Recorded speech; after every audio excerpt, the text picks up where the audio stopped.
அடுத்த நாள் காலையிலேயே குடும்பத்தினர் எல்லாரும் ஹால்ல கூடியிருந்தாங்க. நேத்து எடுத்த முடிவை எப்படி செயல்படுத்தலாம்னு ஒவ்வொருத்தரும் யோசிக்க ஆரம்பிச்சாங்க. நேத்து நாம எல்லாரும் சேர்ந்து ஒரு முடிவு எடுத்தோம். அதனால இன்னைக்கு அத பத்தி ஒழுங்கா திட்டம் போடணும். நம்ம தொழில ரொம்ப பெரிய அளவுல ஆரம்பிக்க வேண்டாம்.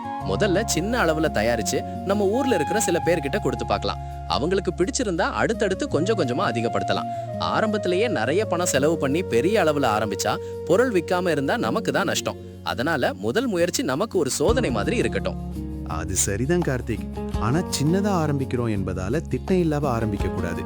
என்ன பொருள் செய்ய போறோம், எவ்வளவு செய்ய போறோம், அதுக்கு என்னென்ன பொருட்கள் தேவைப்படும், எவ்வளவு செலவாகும், எவ்வளவு விலைக்கு விற்கணும், எல்லாத்தையும் முதல்ல கணக்கு போடணும். நம்ம கையில இருக்கிற பணத்தை பாதுகாப்பா பயன்படுத்தணும். தொழில் ஆரம்பிச்சதும் தினமும் எவ்வளவு செலவு, எவ்வளவு வருமானம் என்று எழுதிக்கிட்டே இருக்கணும். நம்ம வீட்ல நான் நல்லா செய்யக்கூடிய பொருள்ல இருந்து ஏதாவது ஒண்ண முதல்ல தேர்ந்தெடுக்கலாம். நான் பல வருஷமா வீட்டுக்காக சமையல் பண்றேன். எந்த பொருளுக்கு என்ன அளவு சேர்க்கணும், எவ்வளவு நேரம் தயாரிக்கணும்னு எனக்கு ஓரளவு தெரியும். ஆனா வீட்டுக்காக செய்வது வேற, விற்பனைக்காக செய்வது வேற. அதனால முதல்ல சின்ன அளவுல செய்து பார்த்து சுவையும் தரமும் சரியாயிருக்கா என்று பார்க்கலாம். நான் ஒரு நோட் எடுத்துக்கிட்டு எல்லா செலவையும் எழுதிக்கிறேன். பொருட்கள் வாங்குறது, பேக்கிங், போக்குவரத்து, தேவையான மற்ற செலவுகள் எல்லாமே தனித்தனியா எழுதுவேன். அதோட ஒவ்வொரு தயாரிப்புக்கும் எவ்வளவு செலவாகுது என்பதையும் கணக்கு போடுவேன். அப்போதான் ஒரு பொருளை எவ்வளவு விலைக்கு விற்கணும்னு நமக்கு தெரியும். ஆரம்பத்திலிருந்தே கணக்கு சரியா இருந்தா அடுத்தடுத்து தொழில் வளரும் போது ரொம்ப உதவியா இருக்கும். அதோட இன்னொரு விஷயம் இருக்கு. நாம செய்யற பொருள் நம்ம ஊர்ல மட்டும் இல்லாம அடுத்தடுத்து வேற ஊர்லயும் விற்கணும்னா ஆரம்பத்தில இருந்தே மக்கள் நம்புற மாதிரி தரம் இருக்கணும். ஒருத்தர் வாங்கிட்டு நல்லா இருக்கு என்று சொன்னா அவரோட வீட்டுல இருக்கிற இன்னொருத்தரும் வாங்குவாங்க. அப்படியே நம்ம பொருள் வாய்மொழியா பரவணும். அதுதான் நமக்கு பெரிய விளம்பரம். அனைவரும் தங்களோட வேலைகளை பிரிச்சுக்கிட்ட பிறகு மீனாட்சியும் மல்லிகாவும் சமையலறைக்குள் போய் தேவையான பொருட்களை பார்த்தாங்க. மல்லிகா, இங்க இருக்கிற பொருட்களை முதல்ல கணக்கு பண்ணு. எவ்வளவு இருக்கு, எவ்வளவு வாங்கணும் என்று எழுதி வை. முதல் தடவை என்பதால் அதிகமா தயாரிக்க வேண்டாம். நமக்கு சரியா வருமா என்று தெரியாத நேரத்துல அதிகமா பொருள் தயாரிச்சா வீணாகிடும். கொஞ்சமா செய்து பார்த்துட்டு சுவை எப்படி வருது, செலவு எவ்வளவு ஆகுது, தயாரிக்க எவ்வளவு நேரம் ஆகுது என்று தெரிஞ்சுக்கலாம். சரி அம்மா, நான் ஒவ்வொன்றையும் எழுதிக்கிறேன். இந்த பொருளுக்கு இவ்ளோ, அதுக்கு இவ்ளோ என்று தனித்தனியா குறிச்சுக்கிறேன். அப்புறம் பேக்கிங் செலவையும் சேர்க்கணும். நம்ம பொருளை குறைந்த விலைக்கு விற்கணும்னு நினைச்சாலும் நஷ்டத்துல விற்க கூடாது. மக்கள் வாங்கக்கூடிய விலையும் இருக்கணும், நமக்கு லாபமும் இருக்கணும். இரண்டு விஷயத்தையும் பார்த்துதான் விலை வைக்கணும். அம்மா, சுவை மட்டும் நல்லா இருந்தா போதாது. நாம விற்பனை செய்ய போறோம் என்பதால் சுத்தத்துக்கு ரொம்ப முக்கியத்துவம் கொடுக்கணும். சமையதரை சுத்தமா இருக்கணும், பயன்படுத்துற பாத்திரங்கள் சுத்தமா இருக்கணும், தயாரிச்ச பொருளை வைக்கிற இடமும் சுத்தமா இருக்கணும். வெளியில வாங்குறவங்களுக்கு இது வீட்டுல செய்தது என்றாலும் தரத்துல எந்த குறையும் இல்லைன்னு நம்பிக்கை வரணும். அது எனக்கு தெரியும் கார்த்திக். வீட்டுக்காக சமைக்கும் போதும் நான் சுத்தத்துல கவனமா இருப்பேன். இப்போ இது நம்ம தொழில் என்பதால் இன்னும் கவனமா இருப்பேன். நம்ம கிட்ட வாங்குற ஒருத்தருக்கு ஏதாவது குறை வந்துடக்கூடாது. முதல் நாள்லயே நல்ல பேர் வாங்கணும். நம்ம பொருளை சாப்பிட்டவங்க நம்ம நம்பணும். நீங்க இங்க வேலை பார்த்துக்கோங்க, நான் வயலுக்கு போயிட்டு வர்றேன். நமக்கு தேவையான பொருட்கள்ல எது வயல்ல கிடைக்குதோ அதை முதல்ல எடுத்துட்டு வர்றேன். நம்ம கையில இருக்கிறத பயன்படுத்திக்கிட்டா ஆரம்ப செலவு கொஞ்சம் குறையும். தேவையான பொருட்கள் மட்டும் கடையில வாங்கலாம். பணத்தை சேமிச்சு பயன்படுத்துறது ஆரம்பத்துல ரொம்ப முக்கியம். சரி அண்ணா, நீங்க தேவையான பொருட்களை எடுத்துட்டு வாங்க. நான் அதுக்குள்ள நம்ம முதல் வாடிக்கையாளர்களா யாரை தேர்ந்தெடுக்கலாம்னு யோசிக்கிறேன். முதல்ல நம்மை நம்புறவங்க கிட்ட கொடுத்தா அவங்க நேர்மையா கருத்து சொல்லுவாங்க. நமக்கு குறை இருந்தா சொல்லி கொடுத்தா அதை அடுத்த முறை சரி பண்ணிக்கலாம். மதியம் சரவணன் வயலில் இருந்து தேவையான பொருட்களோட வீட்டுக்கு வந்தான். எல்லாரும் சேர்ந்து அவன் கொண்டு வந்த பொருட்களை ஒவ்வொன்றாக பார்த்தாங்க. இதோ வயல்ல இருந்து தேவையான பொருட்களை எடுத்துட்டு வந்திருக்கேன். நல்ல தரமா இருக்கிறத மட்டும் தேர்ந்தெடுத்தேன். இன்னும் 2-3 பொருட்கள் மட்டும் கடையில வாங்கணும். அவற்றை வாங்கிட்டு வந்துட்டா நம்ம தயாரிப்பு வேலை முழுசா ஆரம்பிக்கலாம்.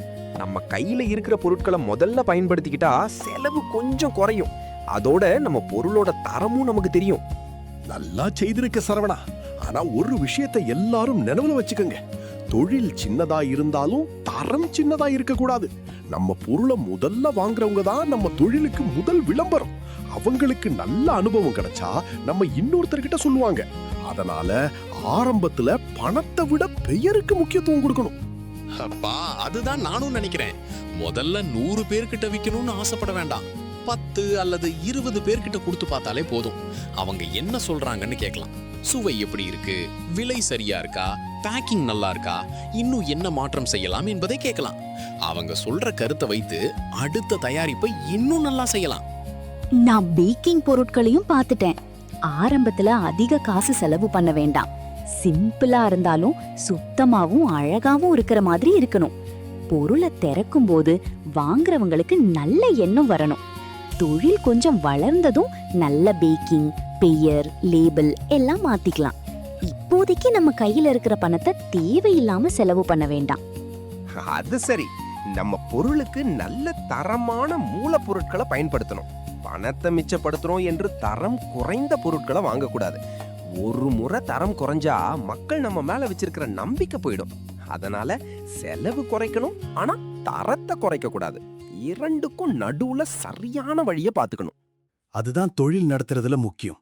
எல்லாத்தையும் குறைக்க முடியாது. எங்க செலவு செய்யணுமோ அங்க செலவு செய்யணும். எங்க சேமிக்க முடியுமோ அங்க சேமிக்கணும். நம்ம குடும்பம் சேர்ந்து செய்யறதால ஒருத்தருக்கு எல்லா வேலைகளும் விழக்கூடாது. வேலை சரியா பிரிச்சுக்கிட்டா யாருக்கும் சுமை அதிகமா இருக்காது. அப்பா, நாம வேலை பிரிச்சது நல்ல விஷயம். அண்ணா பொருட்கள் பாத்துக்கிறார், அம்மா தயாரிப்பு பாத்துக்கிறாங்க, மல்லிகா கணக்கு பேக்கிங் பாத்துக்கிறா, நான் விற்பனை பக்கம் பாத்துக்கிறேன். நீங்க எல்லாத்தையும் கவனிச்சு நமக்கு ஆலோசனை சொல்லுங்க. இப்படி சேர்ந்து செய்தா நம்ம தொழில் மெதுவா நல்ல நிலைக்கு வரலாம். மாலை நேரம். மல்லிகா கணக்கு நோட்டோட வீட்டுக்கு முன்னாடி உக்காந்துருந்தா. கார்த்திக் அவளோட சேர்ந்து கணக்க பார்த்தான். கார்த்திக் அண்ணா, எல்லா செலவையும் கணக்கு போட்டு பார்த்தேன். பொருள், பேக்கிங், போக்குவரத்து மற்ற சின்ன சின்ன செலவுகள் எல்லாம் சேர்த்து இவ்வளோ வருது. அதுக்கு மேல கொஞ்சம் லாபம் வச்சு விலை வைக்கலாம். ஆனா நம்ம ஊர்ல இருக்கிறவங்களுக்கு ரொம்ப அதிகமா விலை வைக்க கூடாது. ஆரம்பத்துல மக்கள் வாங்கி பார்க்கணும். விலை அதிகமா இருந்தா நல்ல பொருளா இருந்தாலும் சில பேர் வாங்காம போயிடுவாங்க. ஆமா, ஆரம்பத்துல அதிக லாபம் பார்க்க வேண்டாம். நம்ம பொருளை மக்கள் வாங்கி சாப்பிட்டு நல்லா இருக்குன்னு சொல்லணும். ஒருத்தர் இன்னொருத்தர்கிட்ட சொல்லி நம்ம கிட்ட வாங்க ஆரம்பிச்சாலே போதும். அப்புறம் தொழில் வளரும் போது உற்பத்தி அதிகமானதும் செலவு குறையும். அப்போ லாபமும் கொஞ்சம் அதிகமாகலாம். ஆனா முதல் கட்டத்துல நம்ம நோக்கம் மக்கள் நம்பிக்கையை பெறதுதான்.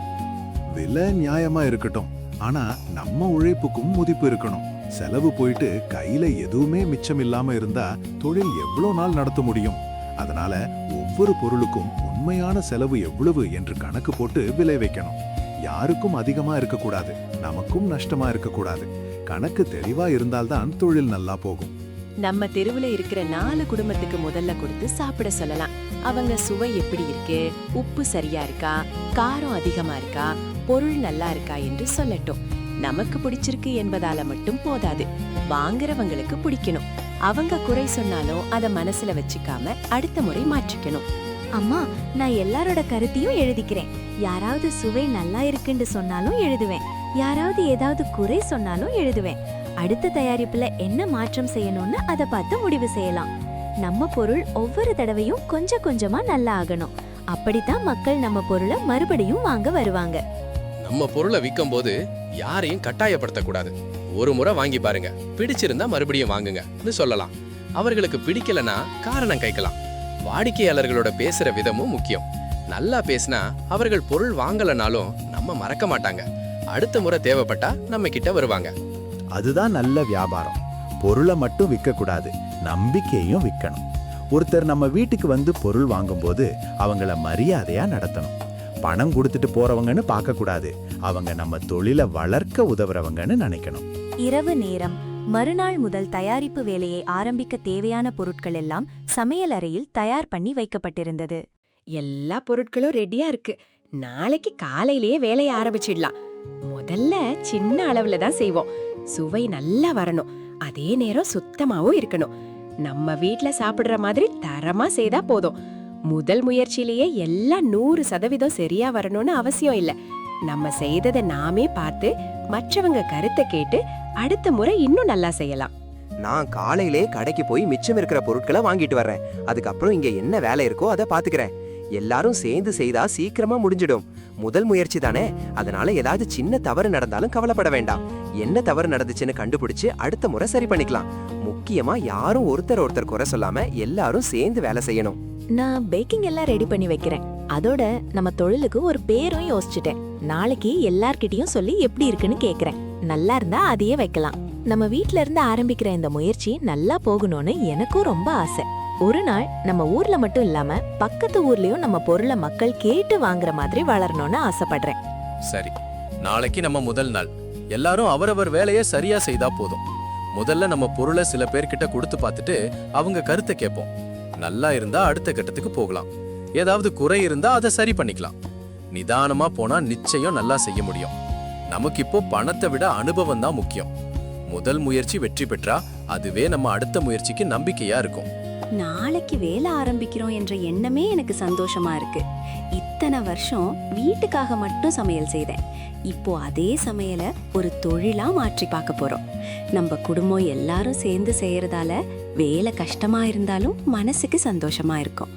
நம்ம கிட்ட வாங்குற ஒவ்வொருத்தரும் திருப்தியா இருக்கணும். நம்ம வீட்ல இருந்து ஆரம்பிக்கிற ஒரு சின்ன முயற்சி ஒரு நாள் பெரிய விஷயமா மாறினா. சரி, எல்லாரும் நல்ல ஓய்வு எடுத்துக்கோங்க. நாளைக்கு காலையில சீக்கிரமா எழுந்து வேலை ஆரம்பிக்கணும். இது நம்ம குடும்பத்தோட முதல் முயற்சி. பெரியதாக நினைச்சு பயப்பட வேண்டாம். சின்னதாக நினைச்சு அலட்சியப்படுத்தவும் வேண்டாம். நம்மால் முடிஞ்ச அளவுக்கு நன்றாக செய்வோம். நல்லது நடந்தா இன்னும் முன்னேறலாம். கஷ்டம் வந்தா எல்லாரும் சேர்ந்து சமாளிக்கலாம். முக்கியமா குடும்பத்துல யாருக்கும் மனக்கசப்பு வரக்கூடாது. அப்பா, நீங்க இப்படி எங்களோட நிக்கிறது தான் எனக்கு பெரிய நம்பிக்கை. நான் நகரத்துல இருந்தபோது தனியா இருந்தேன். சம்பளம் இருந்தது, வேலை இருந்தது. ஆனா இப்படி குடும்பத்தோட சேர்ந்து ஒரு விஷயத்தை உருவாக்குற சந்தோஷம் இல்லை. அதனால தான் திரும்பி வந்தேன். இப்போ நாம எல்லாரும் சேர்ந்துருக்கோம். எவ்வளோ கஷ்டம் வந்தாலும் சமாளிக்கலாம். நாளைக்கு நம்ம முதல் தயாரிப்பு ஆரம்பிக்கட்டும். அது எப்படி போகுதுன்னு பார்த்துட்டு அடுத்த முடிவை எடுப்போம். நீ கவலைப்படாத தம்பி. முதல் நாளே எல்லாம் சரியா வரணும்னு அவசியம் இல்லை. நாம முயற்சி பண்றோம் என்பதுதான் முக்கியம். நம்ம குடும்பம் சேர்ந்து உழைக்கிறோம். அதனால எவ்வளவு கஷ்டம் வந்தாலும் நாம விட்டுட மாட்டோம். நாளைக்கு காலையில முதல் வேலை தொடங்கட்டும். நம்ம கையால தயாரிக்கிற முதல் பொருளை பார்த்ததும் நமக்கே ஒரு சந்தோஷம் வரும். ஆமாண்ணா, நாளைக்கு நம்ம வீட்ல ஒரு புதுசான நாள். நான் கணக்கு நோட்டு, பேக்கிங் எல்லாம் ரெடி பண்ணி வைக்கிறேன். காலையில யாரும் எதையும் தேடிக்கிட்டு நேரத்தை வீணாக்க கூடாது. எல்லாமே ரெடியா இருக்கணும். முதல் நாளை நல்லபடியா ஆரம்பிப்போம்.